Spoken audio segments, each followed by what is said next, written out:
Now this is going to be more about the dependent origination, but this is going to be basically how the Buddha came up with the links of dependent origination. Monks, before my awakening, while I was still a bodhisattva, not yet fully awakened, it occurred to me, alas, this world has fallen into trouble, in that it is born, ages, and dies. It passes away and is reborn, yet it does not understand the escape from suffering, headed by aging and death. When will an escape be discerned from the suffering? That's better. Headed by aging and death. Then it occurred to me, when what exists does aging and death come to be? By what is aging and death conditioned? Then monks, through careful attention, there came to me a breakthrough by wisdom.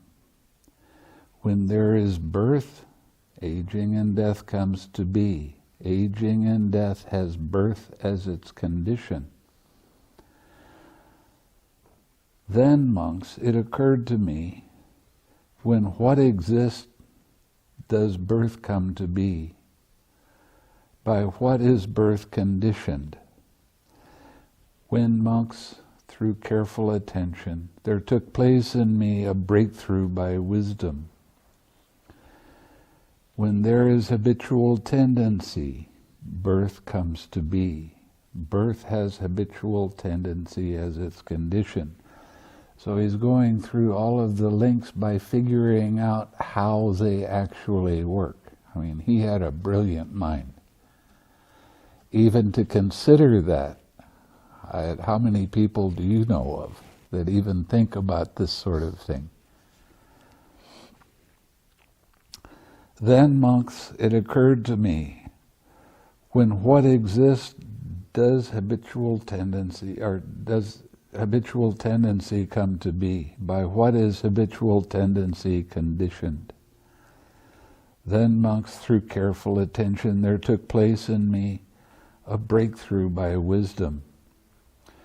When there is clinging, habitual tendency comes to be. Habitual tendency has clinging as its condition. Then, monks, it occurred to me, when what exists does clinging come to be? By what is clinging conditioned? Then, monks, through careful attention, there took place in me a breakthrough by wisdom. When there is craving, clinging comes to be. Clinging has craving as its condition. Now, one of the things that's happened in Buddhism when I was spending so much time with straight vipassana was people just thought that on the night of his awakening it just all came to him. And this is showing you how he actually saw. But he had to practice it. He had to practice using the 6 R's so that he could see and realize exactly how it happened, pretty much by itself. So he sat figuring all of this stuff out, but he did not become awakened right then. He had to practice it before he could see it. Then, monks, it occurred to me, when what exists does craving come to be? By what is craving conditioned? Then, through careful attention, there took place in me a breakthrough by wisdom. When there is feeling, craving comes to be. Craving has feeling as condition. Then, monks, it occurred to me, when what exists does feeling come to be, by what is feeling conditioned. Then, monks, through careful attention, there took place in me a breakthrough by wisdom. When there is contact, feeling comes to be. Feeling has contact as condition. Then, monks, it occurred to me, when what exists does contact come to be, by what is contact conditioned. Then, monks, through careful attention, there took place in me a breakthrough by wisdom. When there are the 6 sense bases, contact comes to be. Contact has the 6 sense bases as condition. Then, monks, it occurred to me, when what exists do the 6 sense bases come to be, by what are the 6 sense bases conditioned. Then, monks, through careful attention, there took place in me a breakthrough by wisdom. When there is mentality, materiality, the 6 sense bases come to be. The 6 sense bases have mentality and materiality as their condition. And I'll get to explain each one of these links in a little bit. Then, monks, it occurred to me, when what exists does mentality, materiality come to be, by what is mentality, materiality conditioned. Then, monks, through careful attention, there took place in me a breakthrough by wisdom. When there is consciousness, mentality, materiality comes to be. Mentality, materiality has consciousness as condition.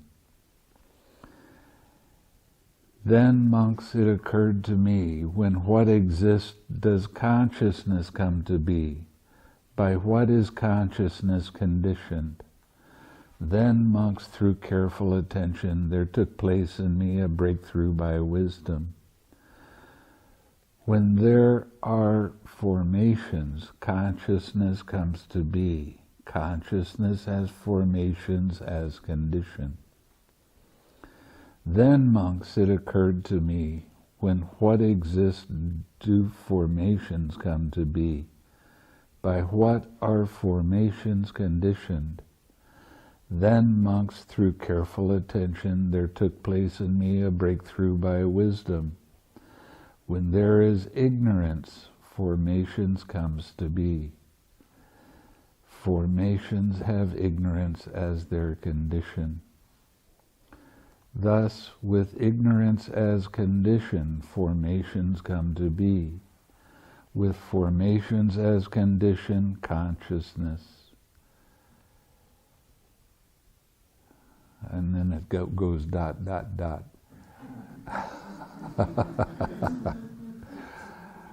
With consciousness as condition, mentality, materiality comes to be. With mentality, materiality as condition, the sixfold base comes to be. With the sixfold base as condition,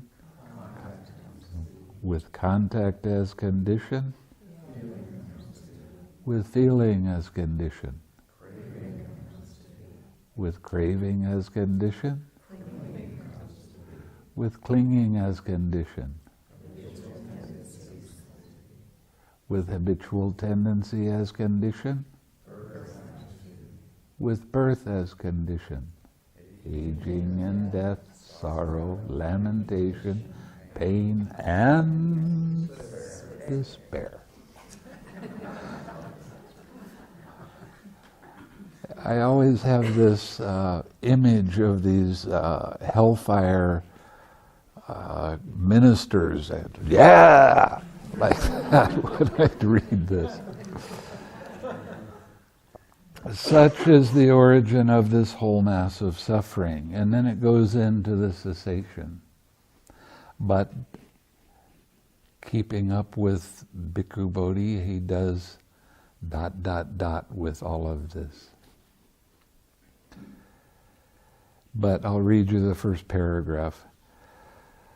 Monks, it occurred to me, then monks, it occurred to me, when what does not exist, does aging and death not come to be?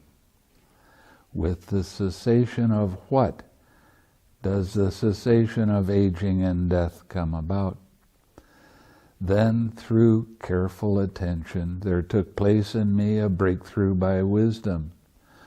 When there is no birth, aging and death does not come to be. With the cessation of birth comes the cessation of aging and death. Now, actually, according to what it said in earlier sutta about the two ways, this is the wrong order that it's talked about. Should be the cessation comes first, and then the origin. So, now we're going to go to another, this is called the analysis of dependent origination. Monks, I will teach you dependent origination, and I will analyze it for you. Listen and attend closely to how I speak. Yes, Venerable Sir, those monks replied. The Blessed One said this. And what, monks, is dependent origination? With ignorance as condition, comes to be. With formations as condition, with consciousness as condition, with mentality, materiality as condition, with the sixfold base as condition, with contact as condition, with feeling as condition, with craving as condition, with clinging as condition, with habitual tendency as condition, with birth as condition, aging and death, sorrow, lamentation, pain, grief, and despair comes to be. Such is the cessation of this whole mass of suffering. And what, monks, is aging and death? The aging of various beings in various orders of beings, their growing old, brokenness of teeth, grayness of hair. We don't understand that part. Wrinkling of skin, decline of vitality, degeneration of the faculties. This is called aging. The passing away of these various kinds of being from the various orders of being, their perishing, breaking up, disappearance, mortality, death, completion of time, breaking up of the aggregates, the laying down of the carcass, this is called death. Thus this aging and death this death are together called aging and death. And what, monks, is birth? The birth of various kinds of beings into various orders of being. Their being born, descent into the womb, production, manifestation of aggregates, the obtaining of the sense bases, this is called birth. It is also talking about the birth of action in a practical way. So when you have habitual tendency arise, then you want to do some kind of action right after that because you get caught up in your emotional thinking. Last night he was talking about depression. And what do you do when you get depressed? You get into your poor me, and you try to control that feeling with thoughts, but it doesn't work. So then you do some kind of action, and what happens most often is people say, just leave me alone. And they go into a dark room and they stay there for a period of time. Or they walk around with negative mental states. They walk around with complaining and just not being satisfied with what their life is like. So the question was, how do you overcome the depression? First, you have to understand how it works. A painful feeling arises. I don't like that painful feeling. I have a story about this painful feeling and get caught up in trying to control the painful feeling with thoughts. Now, when you start to learn how to use the 6 R's, what happens? A painful feeling arises, craving is there, and you relax right then. When that happens, you don't have clinging arise. And if clinging doesn't arise, habitual tendency doesn't arise. And now you're starting to see that this, in fact, is a process. And it's not personally yours. This isn't me. I didn't ask this feeling to come up. Did I sit down on a chair and say, you know, I haven't been depressed for a while. I might as well be depressed now. No, it happens because there is a process in mind, and it works exactly the way for all human beings. When you start seeing that that feeling is not yours personally, then you start losing all of this other stuff that makes you feel worse and worse. And I've seen in some scientific papers that people, there's about 75% of the people in this country that have depression. Isn't that strange? How do you overcome depression? Use the 6 R's. Learn to smile. Learn to laugh. Help other people. And this is important. My mother, when I was growing up, she ran a nursing home. So I got to go up and help. And I got to meet some of the most fantastic people that were old. That was their only problem. They couldn't get around. They had trouble moving. So they were taken care of. But you go into a nursing home, and like this one man, John, he was 103. And I started asking him, what did you do with your life? You know, I was an engineer. What kind of things do you work on? Oh, I helped build the Panama Canal.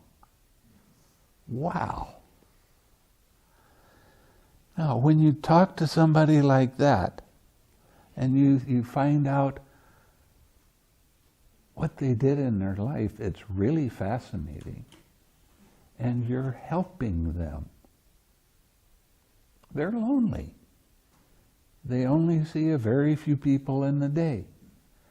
So you get them to remember their past experiences and start talking to them about it. And you find out the most interesting things. They had a big problem with malaria. And he had malaria 2 or 3 times while he was working on the engineering of the Panama Canal. I talked to another lady. She was at one time a very famous opera singer. And she said she used to sing in front of 2,000 or 3,000 people at a time. When you start extending yourself to other people, you don't have time to be depressed. It doesn't come up because you know you're doing something good for somebody else and you're extending outside of yourself. What is depression really? It's poor me. I don't like this feeling. I don't want this feeling. This makes me sad. Well, go make other people smile. Why do I tell you I want you to smile all the time? And give your smile away. Because you're extending outside of yourself. And you start caring for other people. And it's easy to have friends when you're smiling. And people, when they see you, they start to perk up and go, oh yeah, here's my friend. And you're helping them. You're helping them to overcome depression. You can listen to their stories, which are completely fascinating. And that helps their mind to be uplifted. They're not so caught up in I'm old, I'm useless, nobody cares about me. But I went to the nursing home every day. I got to meet some really fascinating characters.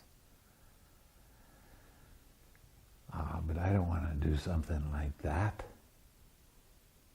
I'd rather stay at home and be bummed out and then complain about the way the world is. Well, go out and change it. Change the world around you. Radiate loving kindness. I used to spend, after I went to a meditation center, I lived in Hawaii, and then I came back and I wanted to see what it was like to be with somebody that died. So my mother was very used to being around people that died because about once a week somebody in the nursing home died. There was 50 people in the nursing home that were being taken care of. So she would tell me, in 3 or 4 days, this person is going to die. So I would go in, and I was a complete stranger to them. I would be radiating loving kindness to them. And I said, are you Christian? Yes. Would you mind if I started reading the Bible to you? And I had some special verses that I went to, and one of them was, in the Bible, it has the precepts. So I would read the precepts to them. And I say, you know, this is pretty good stuff. And I would tell them, you know, it's a good thing to repeat that every now and then because it helps your mind be uplifted. So I would do that every now and then. And I would get with some people that had Alzheimer's, and they just had no memory at all. And then I'd start talking to them, if they could talk, about some of the things that they did. And their mind came back. And I would share merit with them. And they would be really coherent for a period of time. How do you help the world be a better place to live? You be better. You give to other people. That's what generosity is. It doesn't necessarily mean material things. Quite often, material things don't mean anything. But you give your attention. And you get them to start remembering times when they were happy. times when they did things with their family that was real special. And then as they get closer to death, you remind them of those times. And, well, there's a thing in Buddhism that says that right before you die, you start to have visions. Okay? And there's 5 different kinds of visions. If you have anger in your mind, then you're going to have a vision of fire.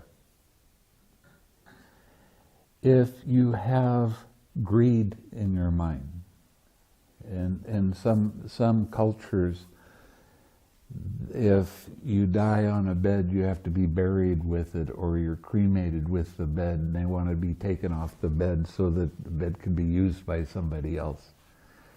And then they would have a vision of, quite often it was a black, hairy, ogre kind of vision. Sometimes people that die have visions of their animals. Sometimes they have visions of people in their family that had already died. Sometimes they have visions of heavenly beings. Now, if you're reborn with anger in your mind, you're going to go to a place that's not going to be very pleasant, not necessarily a fire hell realm, but it's going to be some kind of hell realm, because that's the last vision that you had. So as they were getting closer to death and they could still speak, I asked them if they have any visions. Do you see anybody around? This one man, I was working at a hospice too at the same time. This one man, he started yelling, "No, no, get away. I don't want to be around you." And I said, "What's happening?" He said, "This black hairy beast is pulling me away." So what did I tell him to do? Take the precepts. I undertake the precept not to kill. I undertake the precept not to steal. And that is so wholesome that that vision would change to one of their family members, or even a heavenly, like a chariot that comes down. And if I could keep their mind uplifted, they would have a good rebirth. And I wanted to see if this was true. I wanted to see if these visions were real or not. So I spent almost a year just being with people as they were dying. Sometimes the family would come in as they were dying. They didn't know me from anybody, so I'd get up and leave. But always, right before I left, I shared my merit with them and reminded them to think happy thoughts. This one day, this lady had brain cancer, and she was getting close to death. It was going to happen within an hour or so. And even though she was in a coma, I still said that out loud. The family came, I left. And I was walking down the hallway, and somebody tapped me on the shoulder. I looked around.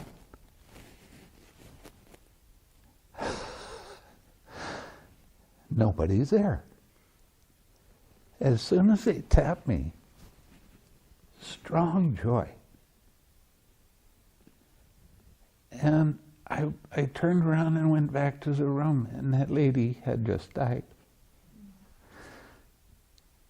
Smiling. Great stuff.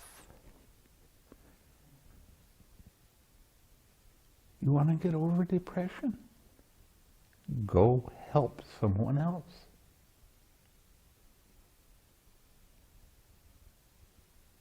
Practice your loving kindness the whole time.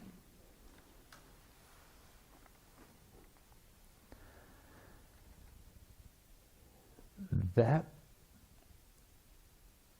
is a major part of the Buddha's teaching.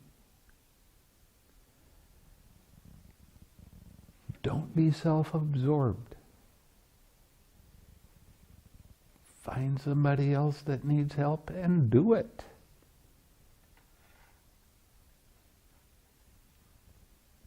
Now, it was an interesting thing during that time. I was making $100 a week, take-home pay, $100 a week. This was in 79, something like that. $100 a week went further than it does now. And I was staying at my mother's house, but I was giving her half of what I was making. So I gave her $50 a week. And there was a lady there that she had a disease where her brain was shrinking and she was losing her memory. And I thought, maybe we can get the circulation going a little bit if she'd had some acupuncture. So I went to the family and I said, I want to take her and get some acupuncture treatments to see if it can help her. And they said, fine, you can do that, but we're not going to pay for it. So I did. $35 a week.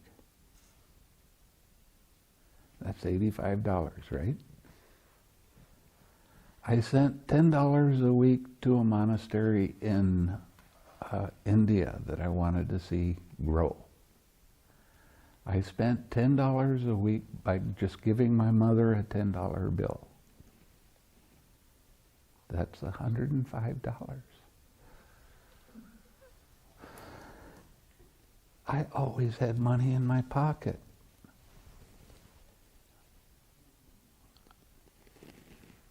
I walked everywhere I wanted to go, and I was really healthy, and I took care of Dhamma. I never got everything I wanted, but I got everything I needed. I was driving 35 miles a week to teach a meditation class. I had no idea the day I was going to teach the meditation class how to get there. But somebody would come along and say, I'm going to San Diego, you want to come? Yeah, sure. Great. I lived like that for 8 months. How do I do that? By helping other people to be happy. When you take care of Dhamma, Dhamma always takes care of you. I told other people about this and they say, it's impossible, you can't live that way. But I did. I was spending 8 hours a day at the nursing home, or if they were getting close to dying at night, I would spend the whole night with them, so they weren't alone. Sometimes the family could be there, sometimes they couldn't. I was helping to start a hospice. And every now and then I would get some extra money, I would give it to them. I always had what I needed.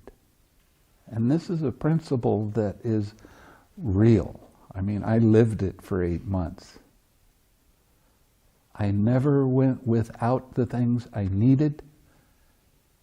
I didn't always get what I wanted, but it's a nice way to live.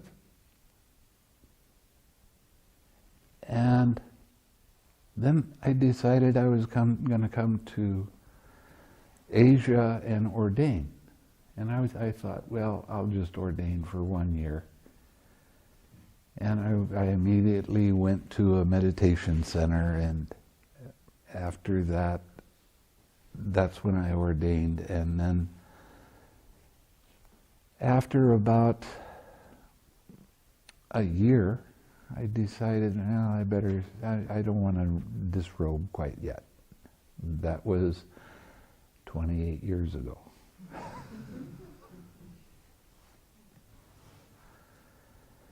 And the meditation center that we have,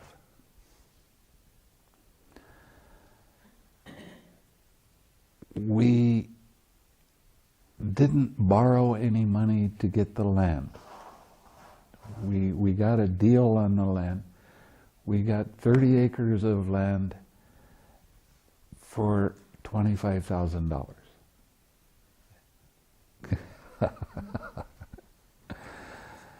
It's a little bit different in California, I understand. And now the land has gone up. It's really getting kind of expensive. It's $800 an acre now. And we always worried whether we were going to have enough money, for we paid quarterly, so it was about $875 a quarter. We never didn't have the money to pay for that. People started donating. They wanted to help. Now we have a dining hall. It's about this size, I think. It cost $250,000. I don't have any money. How did that get built? When you take care of Dhamma, Dhamma takes care of you. The next project was building the meditation hall.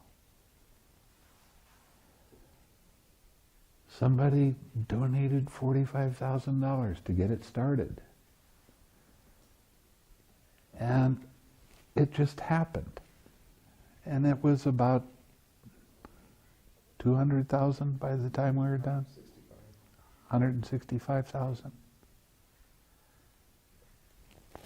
We don't have any money. How did that happen? Spend all my time helping. That's how it happens. A lot of people worry about their finances. As soon as I became a monk, I didn't even think about money. I traveled all over the world. How do you do that? My family still doesn't understand how I do it. Well, how can you travel like that? Well, somebody sends me a ticket and invites me to come. That's how I come. And they just kind of shake their head and go, that's impossible. I said, well, come and see our meditation center. It's really pretty fantastic. It's pretty neat. This year, somebody decided that what we do, we needed another cabin. So they donated the money for the cabin. So as soon as we get back, we're going to start working on fixing it up and putting electricity in and all that sort of thing.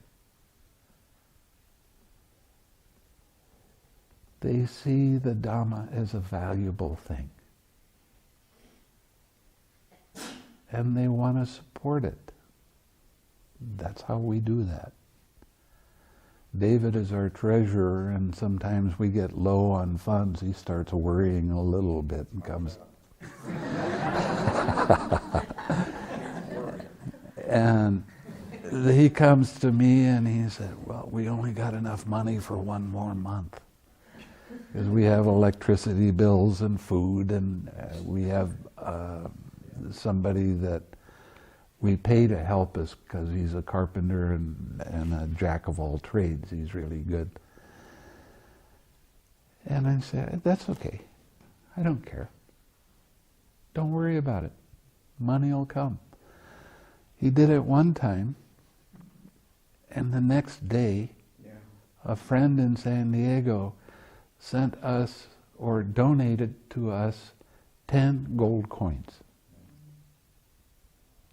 So we went from almost being broke, oh my God, what are we going to do, to having, $15,000 or whatever it was.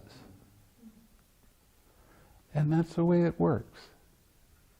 Don't worry about it. Now he doesn't come and worry about it as much as he did, because he knows that something's going to happen. Because we spend our time on the computer giving retreats by email and writing, and I spend 5 or 6 months a year going around the world helping other people. So when you take care of Dhamma and you extend to other people, Dhamma takes care of you. And what's happening right now is, in a couple of different countries, people are starting to say, well, we want a Dhamma Sukha center in our country. So they're starting to build Dhamma Sukha centers. And they ask if it's all right. And then they say, are you going to come and visit? Well, I have to if they're going to do that.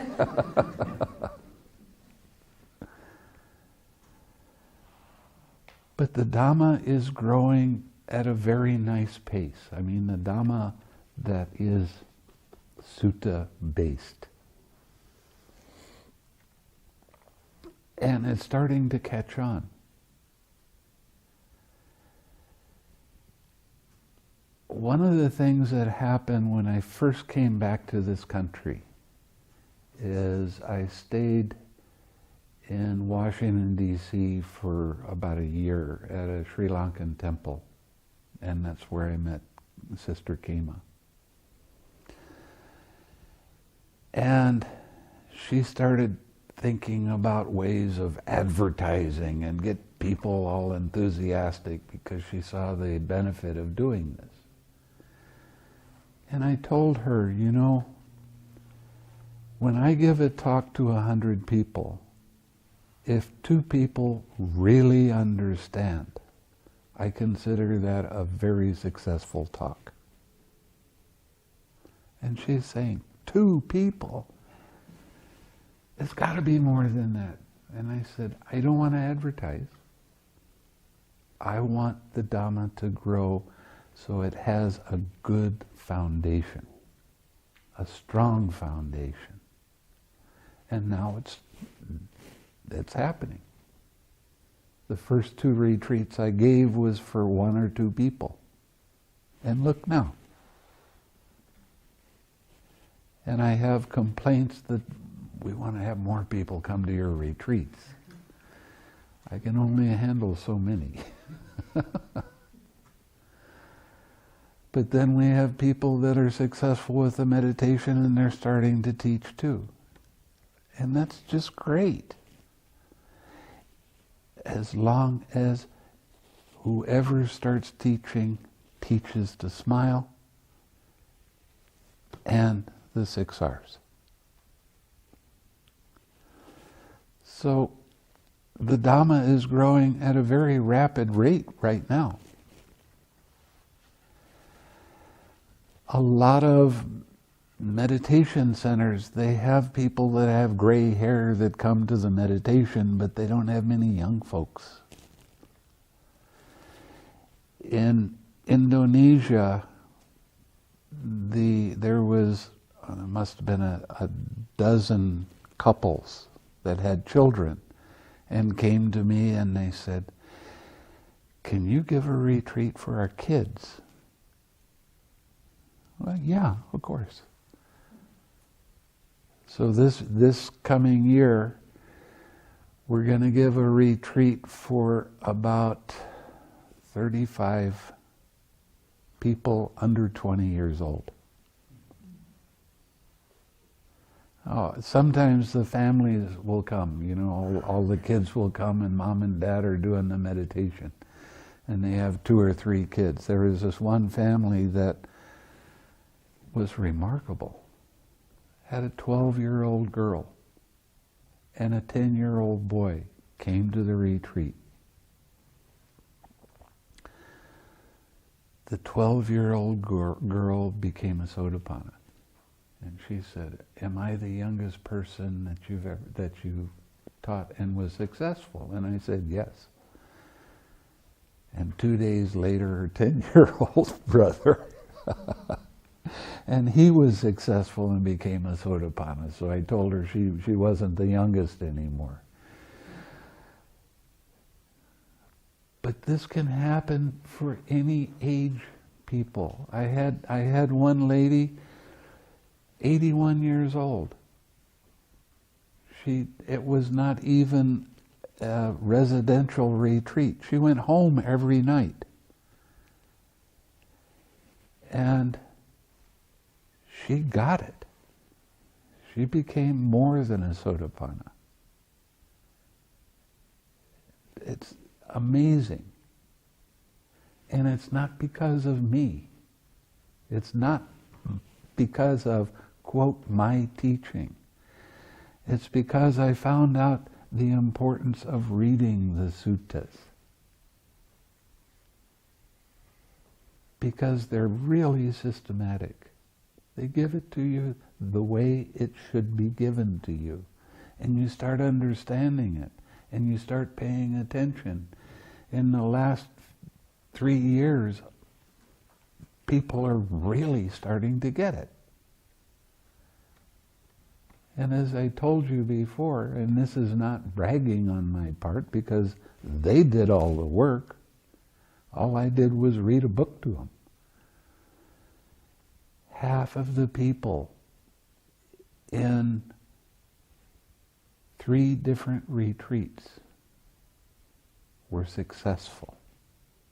They became at least Sotapannas. That's remarkable. Just because I'm willing to read what it says in the suttas. And you're starting to get it now. Some people are being quite successful. Great stuff. Really makes me happy. So, the whole thing with depression is you have to learn not to be selfish. You have to learn to give. Give kind words. You go in a line and the cashier is there, and that's a hard job. And they have to be doing all this stuff, and some people are not happy with this, and I got to change this, and I got to do that. And you say something to them about how you appreciate what they're doing. You're practicing your generosity. You're getting rid of the self-centeredness that happens so much in this country right now. And you're helping them. And they're happy when you leave with other people right behind you for a little while. Then they'll get caught up in their old habitual tendencies, but they were happy for a moment because you took the time to appreciate them as a human being. That's how you overcome depression. Smiling, laughing, helping other people to laugh. Being with people when they're suffering. You don't even have to say something sometimes. Just being with them is enough. But what are you doing with your mind? You start radiating loving kindness to them. Whether they're strangers or not. Everybody that's a human being wants the same thing. Everybody. They all want to be loved. So, give it to them.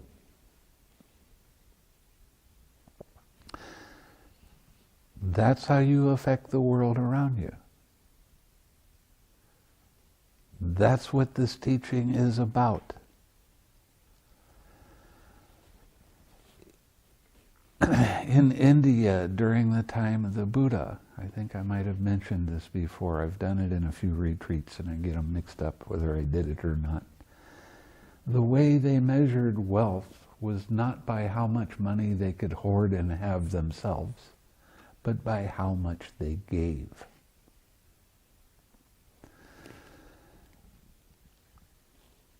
My mother was a pretty remarkable person. She really had strong compassion.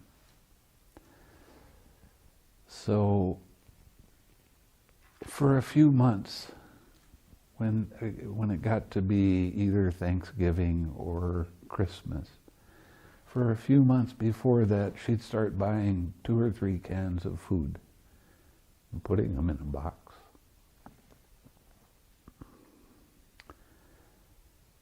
And then somebody that had gone through a rough time, we'd take the box, put it on the steps and walk away.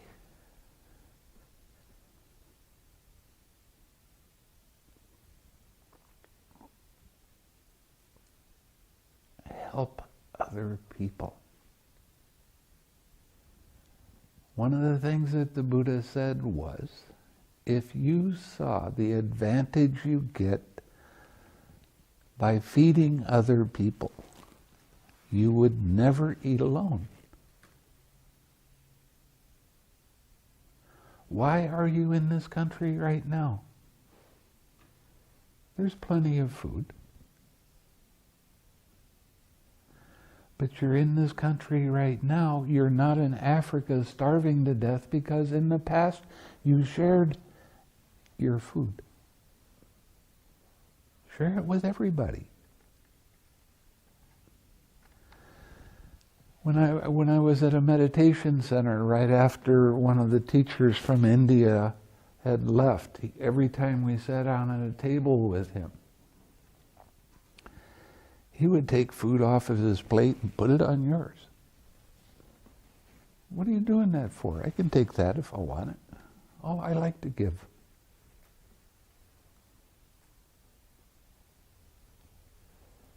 So the more you can practice that, the more prosperous you become, the more uplifted you become, the more satisfied and content life becomes.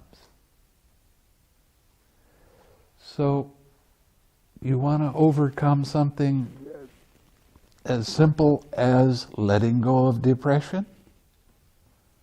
Radiate loving kindness when you're walking down the street. Wish people happiness. Share your food with other people. It's great fun. One of the hardest things I had to do when I became a monk was to accept whatever anybody gave to me. It's easy to give. But as a monk, I couldn't refuse what somebody else gave me. It didn't matter whether it was food or some people, they know that I like art kind of stuff, so they give me pictures and they give me all different kinds of clothes. They give me all kinds of things. As a matter of fact, when I'm in Indonesia, people give me so much stuff that we have to ship it by boat to come back. Some of this stuff I buy. But a lot of the things people give. They see that I like something and they're with me when I'm in a shop. And I say, well, let's get these 2 vases or something like that. And I have an attendant that has money that they're taking care of, and I say, go ahead and pay for that.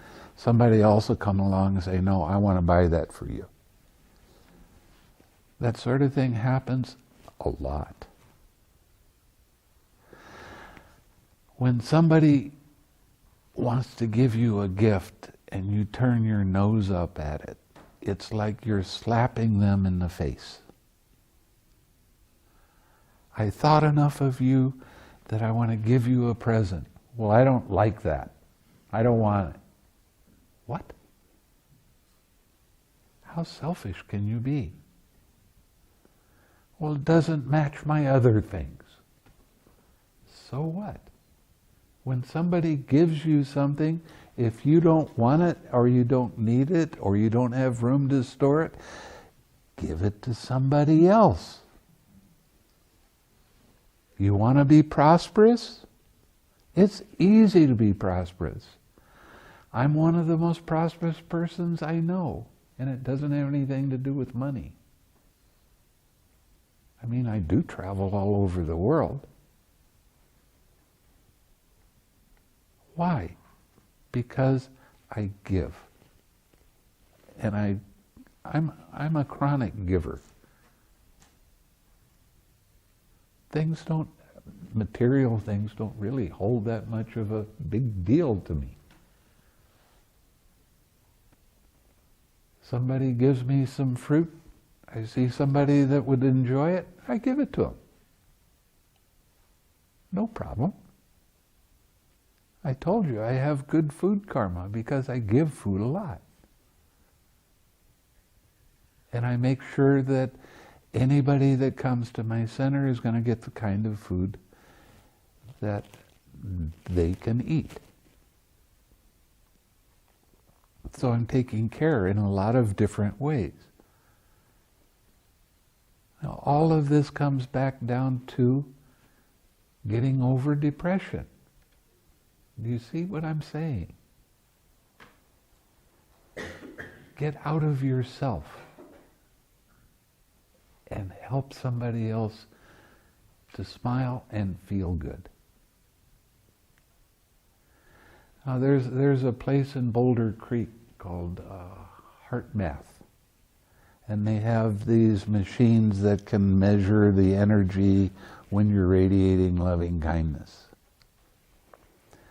And this machine says that when you start radiating loving kindness, the loving kindness affects everybody around you for 500 feet. And I don't believe it. Why? Right after I became a monk, my teacher had a stroke. He was in Half Moon Bay. And he was in the hospital, and as soon as I heard about that, I started radiating loving kindness. When he got out of the hospital, he wrote me a note. He wasn't big on letters, but that's the Asian way. And he thanked me for sending him loving kindness. How did he know? You affect the world around you by your mental states. You indulge in anger. What are you doing to the world around you? You indulge in selfishness. What are you doing with the world around you? You indulge in happiness. What are you doing with the world around you? You can't blame somebody else for the world condition. The world condition around you is what you can affect. So affect it in a positive way. This is one of the reasons that I'm trying to get across to you, that you don't just do this while you're sitting in meditation. This is an all-the-time practice.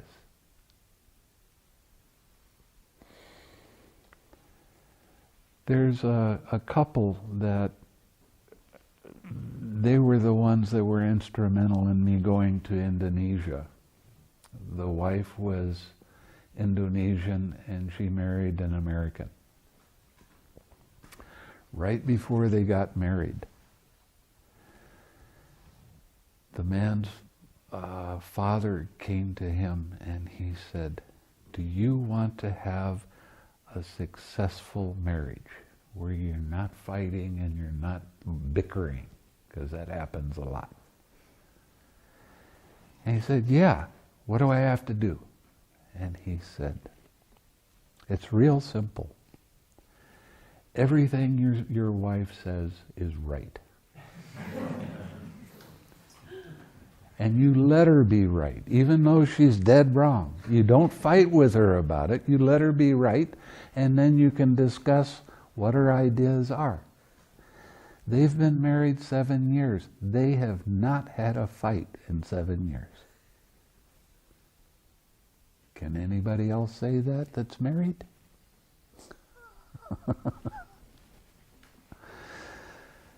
I mentioned this at another retreat, and a man piped up and he said, "Well, I want to be right some of the time. She's not always right." So he said, "How about if I'm right Monday, Wednesday, Friday, Sunday, and she's right Tuesday, Thursday, Saturday?" No, you'll forget about that. Let the woman be right. It doesn't matter. That takes the confrontation out of your relationship, and it makes it so easy. There's no complaining. They sit down and discuss things without any emotional upset. Sometimes they can agree, sometimes they can't, and they agree to disagree. And they don't start complaining because, well, you're doing it this way. No, just let it go. What difference does it make? So there's a lot of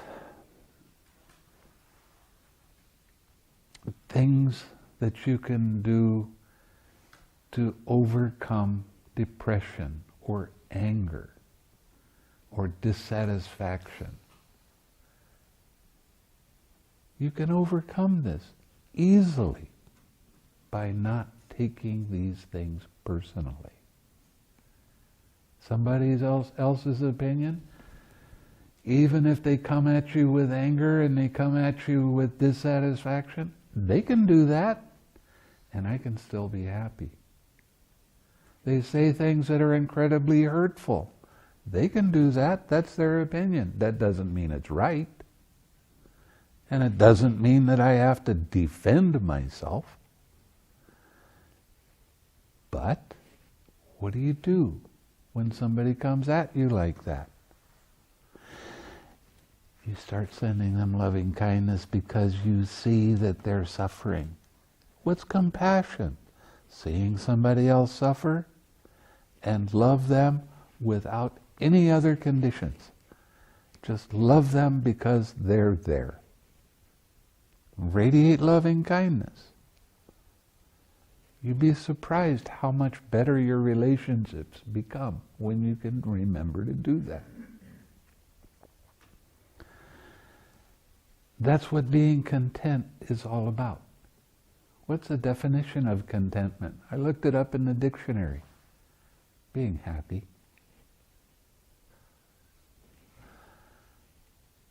Why isn't life like that? Because we like to take things personally, and we like to make things complicated, and we like to make things be the way we want them to be when we want them to be that way. But that leads to suffering, and you're doing it to yourself. Remember, that's what a meditation retreat is about. Doing it so often that you can remember to do it when you get off retreat.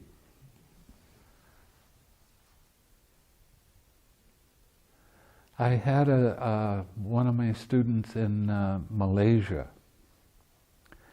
was a school teacher. In Malaysia, they still use a cane. And a cane it's like almost like a whip. And it's really painful. And it's okay if the kids are misbehaving enough that they get caned once or twice. And she was assigned being the head of discipline for the whole school. So these kids would get in a fight and they had to come to her. And after she started practicing with me and I started telling her that she had to start radiating loving kindness, there wasn't so many kids that were coming to her. And they weren't afraid to talk to her about what their problems were. And she would start teaching these kids from, some of them 6 and 7 years old on up to teenage. She was teaching them loving kindness, and she changed the whole school. And they started taking an interest in learning, not resisting. They'd find something that they liked about the class, and she encouraged that. And as a result, they became very good students. And they would go home and they would tell their parents, "Oh, we learned how to send love to other people today. Let's do that." So you can affect the world around you just by being nice and helping other people and radiating loving kindness to them. Life starts to be fun, and the Dhamma starts taking care of you. So you don't have to worry. You don't have to even think about problems. You can let it go. It's pretty amazing.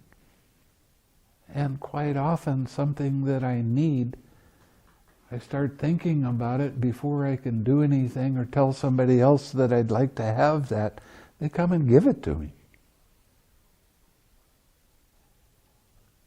When I was in Australia, I went there and it was the shortest day of the year there. And I went from Malaysia where it was like,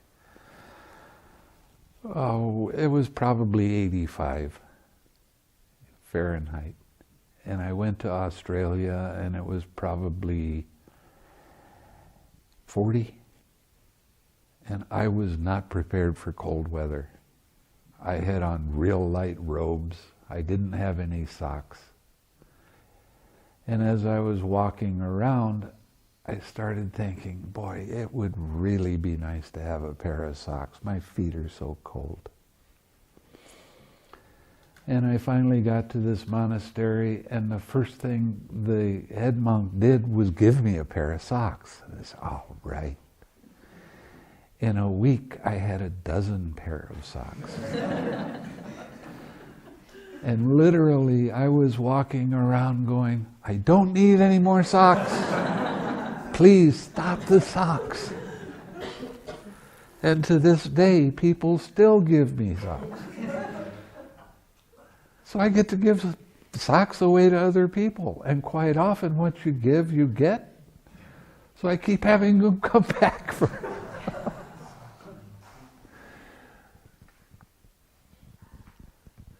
So practicing your generosity in all different ways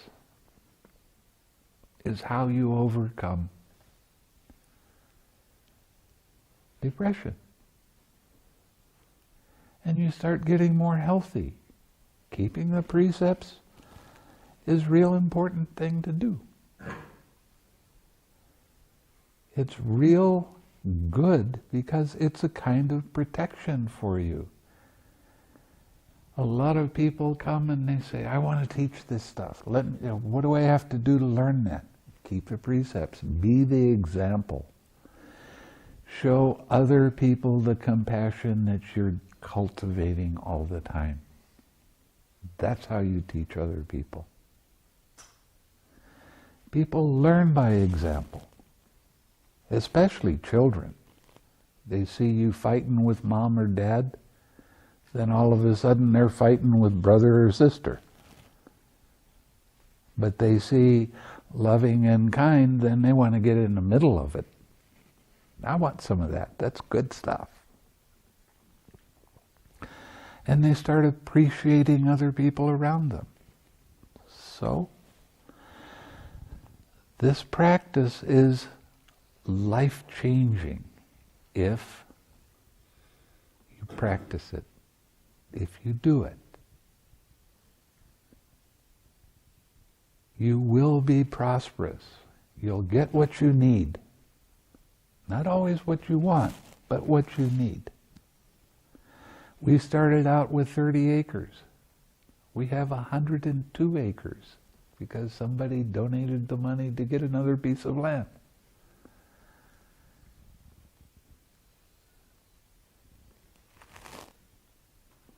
That's how it works. So the birth of action can be positive or negative, depending on you and your perspective. And if you want to have a pure mind, you need to use the 6 R's.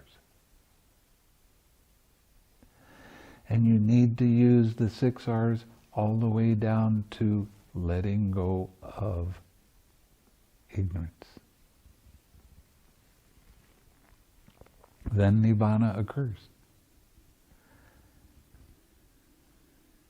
So the more you practice this and use the 6 R's during the day, when your mind starts to get tight, or you start to have an emotional thing arise, you need to use the 6 R's. And you need to laugh. Oh, I have one student that is very highly emotional. And she comes running to me and she says, I'm so sad.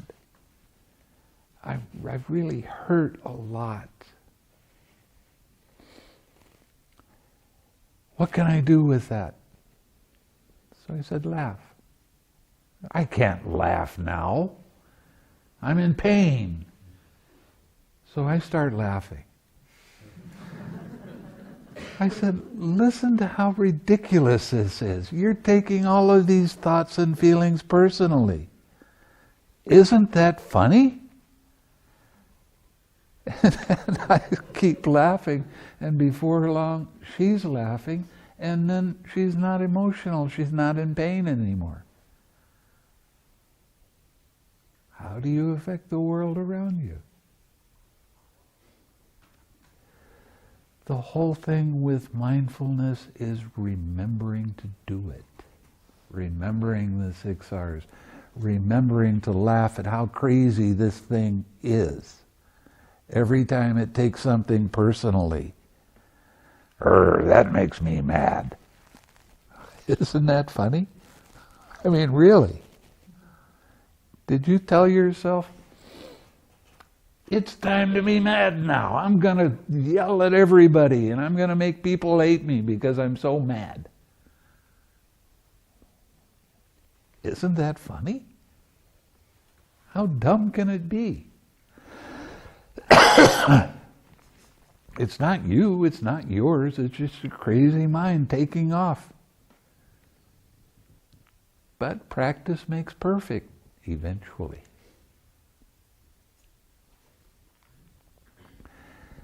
And the times when it's hardest to do that is when you really need to do it the most.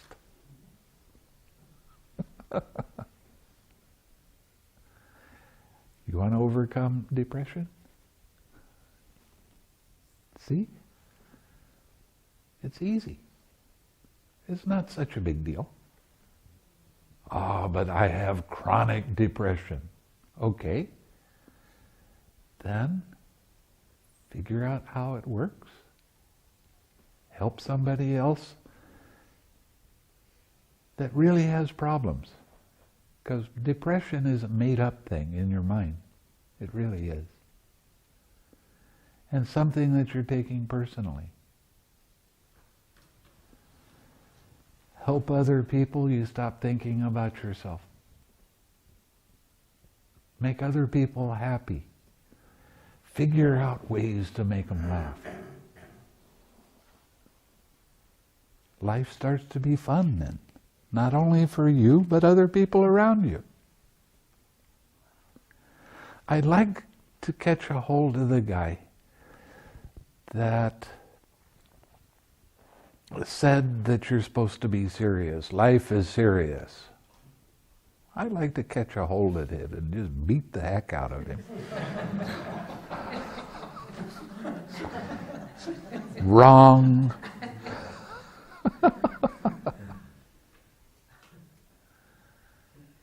Okay, I'm going to get off my soapbox now. So let's get back to the links of dependent origination. And what, monks, is habitual tendency? Now, when I say habitual tendency in this, what I'm doing is just taking the practical aspects that you can see and recognize. But there is more to this than just the emotional tendency. It's also wanting to get into different jhanas or arupa jhanas. You want to get rid of this kind of existence for that kind of existence. So, and I've been around a lot of scholar monks, and I ask them, what's a better word? The word in Pali is bhava. And what's a better word to describe than existence? How can you describe this better? So they start talking about using other words. And in my mind, what I'm doing is replacing what the word that they're saying, existence, and change it to habitual tendency. And I listen to them go through the whole definition of it by just changing habitual tendency, and it works. And then I'll tell them, well, I agree with what you're saying, what your definition is. And when I replace the idea of habitual tendency, it works too. And all of the scholars that I've really talked to about this, they've all agreed, yeah, this is a good definition, but it's not a complete definition. And I find that okay. Because when you start thinking about the emotional habitual tendencies and how much pain you cause yourself because of trying to think pain away, it's a practical definition. It's not going to be 100% correct, but that's okay, because you need to have the kind of language that is easy to understand. Now, if I say existence, what does that mean? You know? So,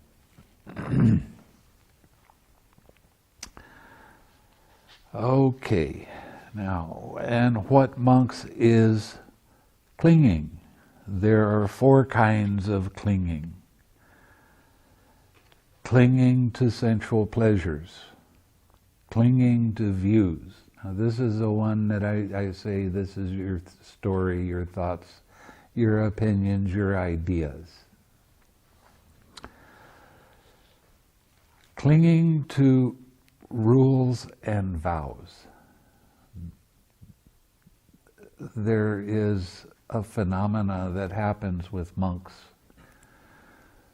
And some monks are really interested in the rules of discipline, and they're very, very strict with them. And they get arguing with other monks about, is this really so or not? And they start fighting because of the rigidity of, it says it here, it's this way, and that's the way it is. There's not an openness of thinking. And people that take vows, and they have their rites and rituals, you have to do it this way. If you don't do it this way, you're wrong.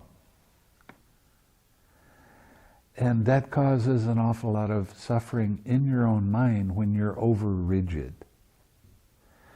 Now, when I talk about, and tomorrow I think I'm going to bring up a sutta about the Eightfold Path, I change the words. Instead of right, which is part of the definition of Samma, I change it to harmonious. Okay, so you're in harmony with your opinions and ideas. That means you're not fighting with anyone. They can have a difference of opinion. They can say, you got to do it this way. But if you're in harmony, it's more peaceful. It's more calm. It leads to more balanced mind. And as I said, I'll do more of that tomorrow. And clinging to this as a doctrine of self, but clinging to taking things personally. This is called clinging. And what, monks, is craving? There are these 6 classes of craving. Craving for forms, craving for sounds, craving for odors, craving for taste, craving for tactile objects, craving for mental phenomena. This is called craving. Now, this is a definition that's hard to understand because of the way it's presented. You have 6 sense doors, okay? Every time one of those sense doors arises, it causes a feeling to arise, pleasant, unpleasant, neutral. Right after that is where that craving is. And craving is always, I like, I don't like. This is the start of suffering. This is where it's best if you can remember the 6R. If you can't, get caught up in the other stuff, and then 6R. But always when you let go of the craving, there is this moment of no thoughts, very clear mind.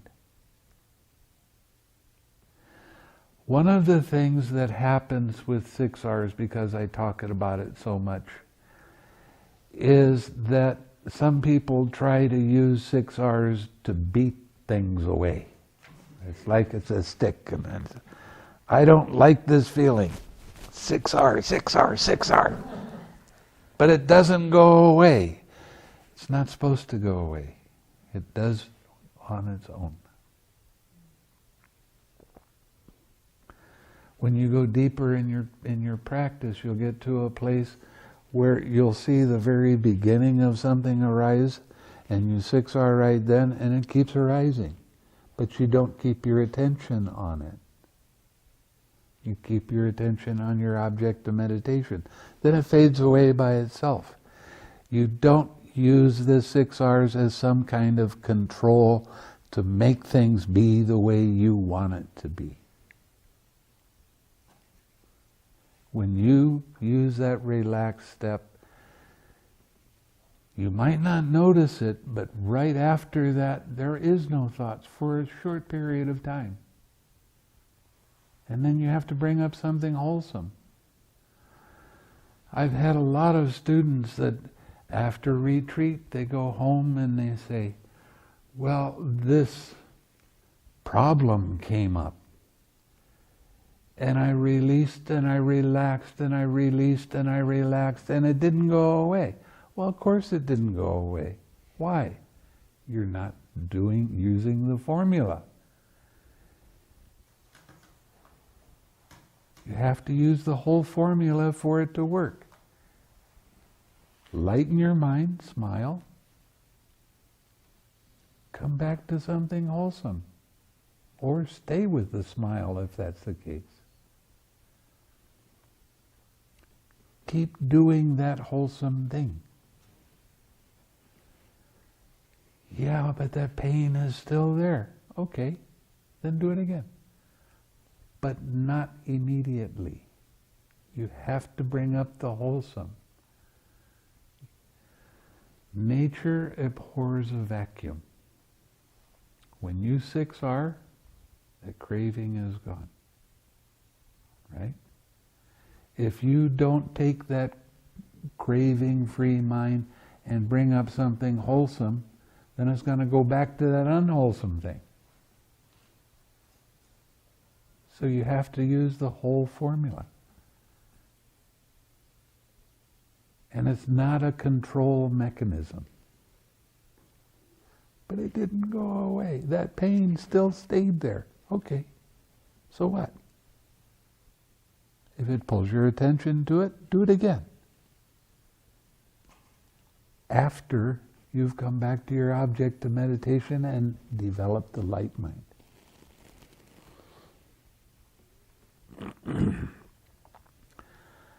We cause ourselves a lot of problems when we repeat the thoughts.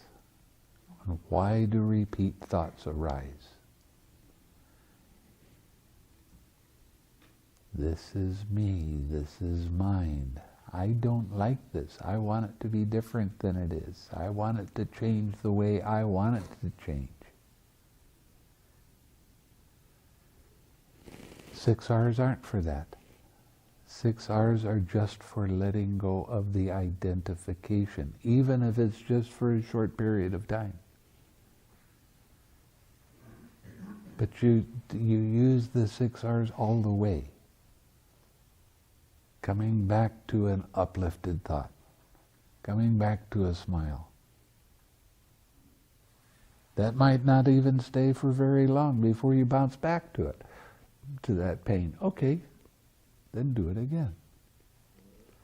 Don't keep your attention on the pain, because that's how you make it bigger. It grows. It gets stronger. So, be patient with the 6Rs. Patience leads to Nibbana. And it does. And I'll be patient as long as I get it the way I want it, when I want it that way. Uh-huh.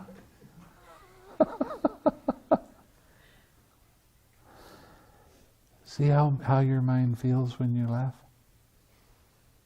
Light, alert.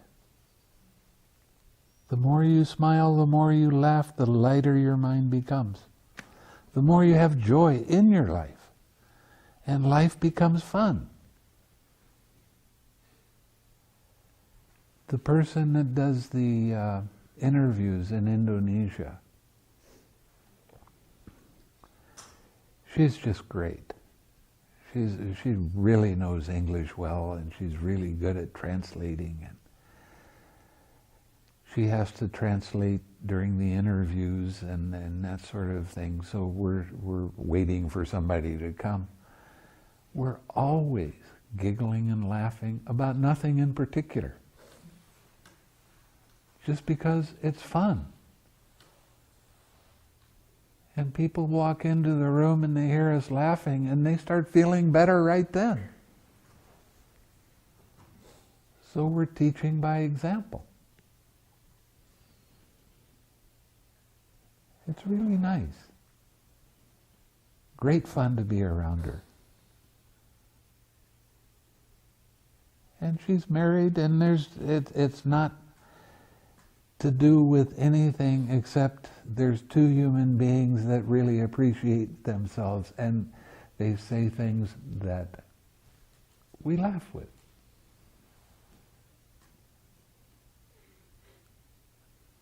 I don't know if you've noticed, but when Doug and I are in there and David are in there, we're giggling and laughing about all kinds of weird things.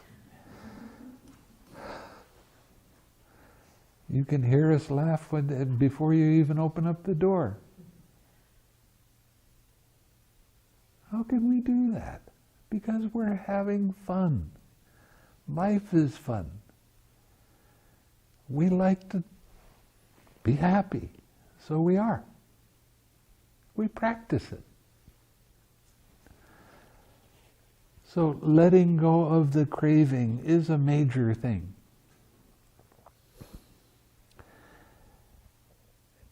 And the more you can remember to do that without putting demands that your reality be the way it's supposed to, you want it to be, or it, quote, should be. That's another word I want to take out of the vocabulary, should. Because that's a judgment. I should have done it this way. Well, it's already done. It's gone. Why do you criticize yourself with a should? No need. Okay.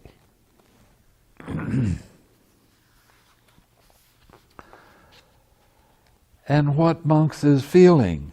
There are 6 classes of feeling. Feeling born of eye contact, feeling born of ear contact, feeling born of nose contact, feeling born of tongue contact, feeling born of body contact, feeling born of mind contact. This is feeling. So there's 6 kinds of feeling, 1 at each of the sense doors.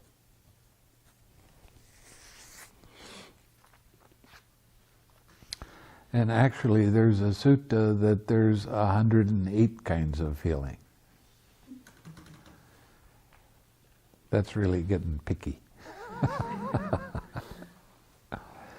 And what, monks, is contact? There are 6 classes of contact. Eye contact, ear contact, nose contact, tongue contact, body contact, and mind contact. This is called contact. And what, monks, are the 6 sense bases? The eye base, the ear base, the nose base, the tongue base, the body base, and mind base. And what, monks, is mentality and materiality? Now listen closely to this so you really can understand. Feeling, perception, contact, attention, this is called mentality. Feeling is mental, not physical. Feeling is mental.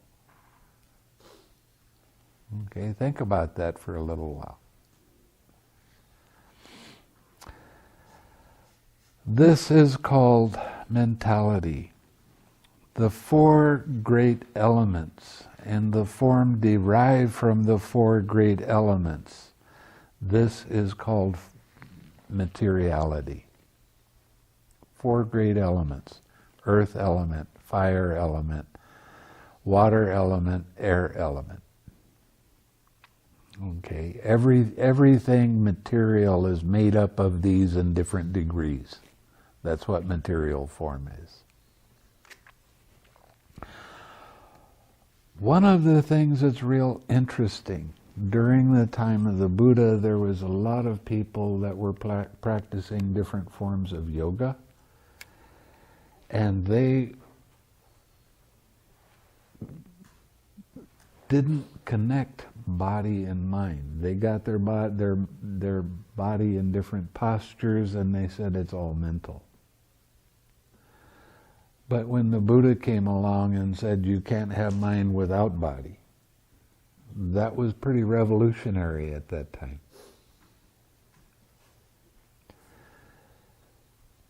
And when you see that tightness in your mind and you relax, you're relaxing your body, but you're also relaxing your mind at the same time.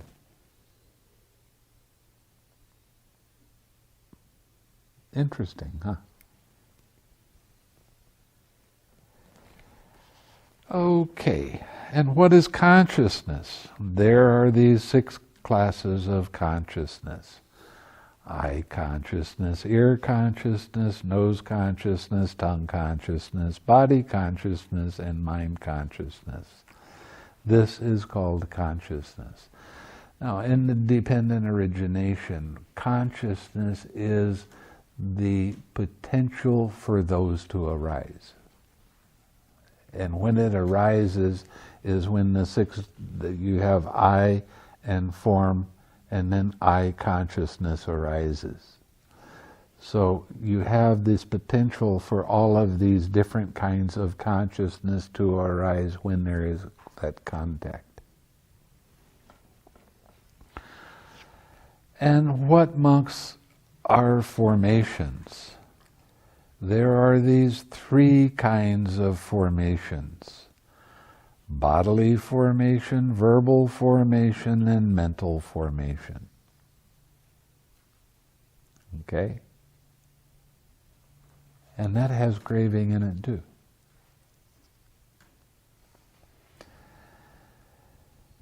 And what, monks, is ignorance?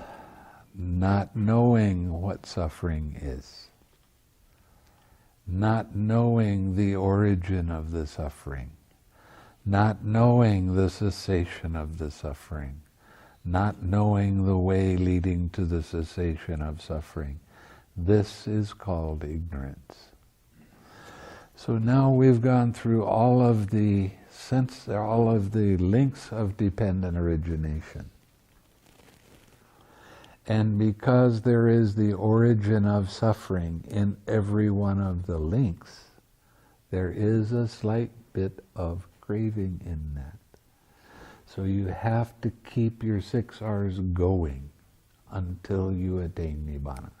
And then you get to a place where it's a cessation of perception, feeling, and consciousness.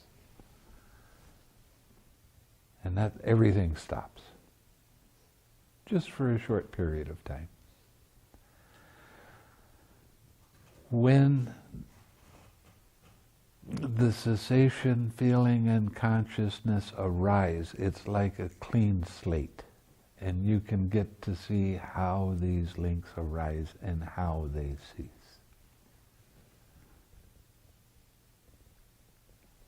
You get a great deal of relief. Really, like you've been carrying around a heavy weight your whole life and you didn't even know it. And then all of a sudden it's not there, and it's like, oh yeah, that's right. And then you have a lot of joy.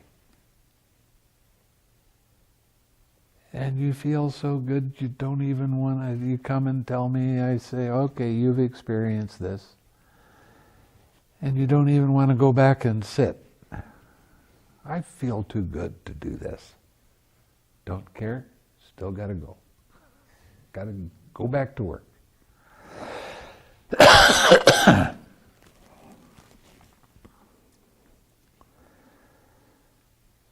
So again, this is how the whole process works.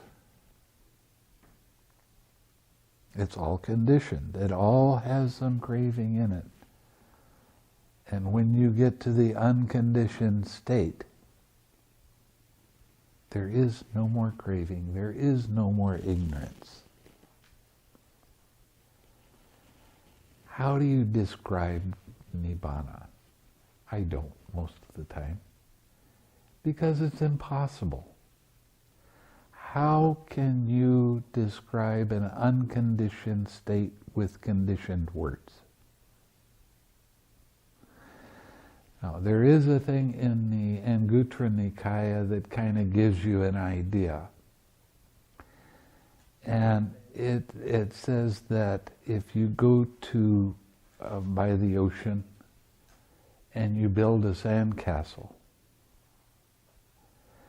that's like having the craving and all of the other stuff. And then a wave comes back and it knocks it down. Now, all of those individual pieces of sand are still there, but they can never be put together in exactly the same way. The thing that holds us together and causes us to be reborn continually is the craving and ignorance. That's what holds these aggregates together. And when you become an arahat, you don't have that anymore. When you die as an arahat, everything just dissipates. And you will not be reborn again. Think of that. Not being on the wheel of samsara anymore. Sounds worthwhile. And the arahats they're probably some of the busiest people around, because they're spending all their time helping other people to get off of the wheel. Now think about this. If you go up to an arahat and ask him a question, he doesn't have any agenda, he doesn't have any craving, he doesn't have any ignorance. So the answer he's going to give you is going to be super clear. It's just your ability whether you can hear what they're saying or not. It'd be nice to have one around, don't you think? I'm working on it. There's some merit now. May suffering ones be suffering free, and the fear-struck fearless be. May the grieving shed all grief, and may all beings find relief. May all beings share this merit that we've thus acquired for the acquisition of all kinds of happiness. May beings inhabiting space and earth, devas and nagas of mighty power, share this merit of ours. May they long protect.